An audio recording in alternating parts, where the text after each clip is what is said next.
അസ്സലാമു അലൈക്കും വറഹ്മത്തുള്ളാഹി. അൽഹംദുലില്ലാ വസ്സലാത്തു വസ്സലാമു അലാ റസൂലില്ലാ.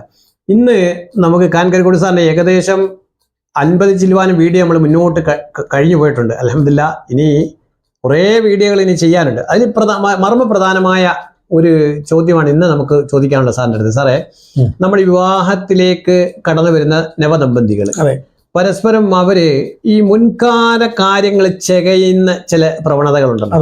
അപ്പൊ അതിനകത്ത് എന്തെങ്കിലും ഒരു നന്മയുണ്ടോ? അതിന്റെ ഭവിഷ്യത്ത് എന്താണ്? മുൻകാല ചരിത്രം ചെയ്യുന്നത് ഒരിക്കലും ശരിയല്ല. അപ്പോ സാധാരണഗതിയിൽ ഇപ്പോഴാണ് അതിന്റെ ഒരുപാട് കുഴപ്പം. ഇപ്പൊ അത്ര വരുന്നില്ല. കാര്യം എന്താണെന്നറിയാമോ? വിവാഹം കഴിച്ച് നിശ്ചയം കഴിയുമ്പോഴത്തേക്ക് രണ്ടുപേരും ഫോണിൽ സംസാരിച്ചു തുടങ്ങുന്നു. അപ്പോഴ് എന്തെന്ന് വെച്ചാൽ നേരത്തെ അങ്ങനല്ല. വിവാഹം കഴിഞ്ഞ് വരുമ്പോഴാണ് ഈ കാര്യങ്ങളൊക്കെ സംസാരിക്കുന്നത്. അപ്പൊ ഇത് എന്തോന്ന് വെച്ചാൽ വിവാഹത്തിൽ ഇവർ തമ്മിൽ അടുക്കുമ്പോൾ ഈ മനസ്സിനൊരു പ്രത്യേകതയുണ്ട്. ഒരാളോട് ഒരു അടുപ്പം വെച്ചാൽ പിന്നെ മറച്ചു വെക്കാൻ ഒന്നും കാണത്തില്ല. അപ്പൊ കാണാതെ വരുമ്പോ എല്ലാം അങ്ങ് തുറന്നു പറയും. അപ്പൊ ആദ്യത്തെ സ്നേഹത്തിന്റെ പ്രസരിപ്പിലെല്ലാം അങ്ങ് തുറന്നു പറയും. തുറന്നു പറയുമ്പോഴൊരു വിഷമമുണ്ട്. കാര്യം ഈ കോളേജിൽ പഠിച്ചപ്പോൾ നിനക്ക് ഒരു പ്രണയം ഉണ്ടായിരുന്നോ എന്ന് ചോദിക്കും.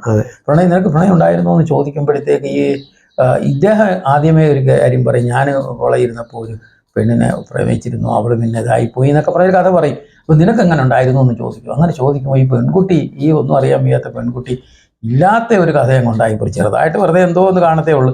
അതങ്ങനെ പറയുമ്പോൾ പിന്നെങ്ങനെയാന്ന് ചോദിച്ച് കാര്യങ്ങളെല്ലാം ഗ്രഹിച്ചു നോക്കും.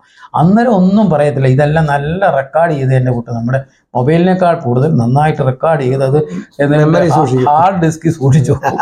ഇത് ഏതെങ്കിലും ഒരു പ്രശ്നം വരുമ്പോൾ അന്നേരം എനിക്കറിയാം, നീ പറഞ്ഞില്ലയോ അവൻ അങ്ങനെ കുഴപ്പം. അപ്പം ഒരിക്കലും ഒരു ദാമ്പത്യ ബന്ധത്തിൽ അരുതാത്തതൊന്നും പറയരുത്. അപ്രിയ സത്യങ്ങൾ ഒരിക്കലും പറയരുത്. തൻ്റേതായ ഒരു രഹസ്യം എപ്പോഴും ഉണ്ടാകണം. നമ്മുടെ കുടുംബങ്ങളിൽ ഒരുപാട് പ്രശ്നങ്ങൾ നടന്നു പോകാം, നമ്മുടെ ബന്ധുക്കളിൽ നമ്മൾ നടന്നു പോകാം, നമ്മുടെ വീടുകളിൽ നടന്നു പോകാം.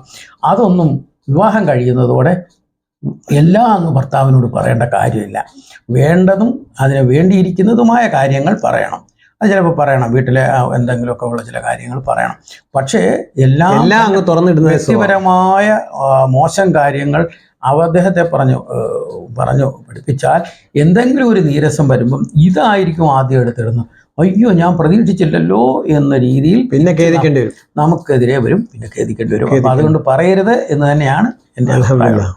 സാർ ആദ്യമേ പറഞ്ഞില്ലേ, വിവാഹം പണ്ടൊക്കെ നിക്കാഹ് കഴിഞ്ഞതിന് ശേഷമാണ് സംസാരിക്കുന്നത്. അതെ. ഇന്ന് നിശ്ചയം ആലോചന തുടങ്ങുന്നത് മുതൽ മൊബൈലിൽ അങ്ങ് കൊടുത്ത് പരസ്പരം സംസാരമാണ്. അതൊരുപാട് ഭവിഷ്യത്തിൽ പോകുന്നു സാർ. അതിലുപരി ഇസ്ലാമിക നിയമം എന്ന് പറഞ്ഞാൽ ഒരു അന്യ പെണ്ണും പുരുഷനും സംസാരിക്കുന്നതിന് നിക്കാഹിന് ശേഷമേ പാടുള്ളൂ.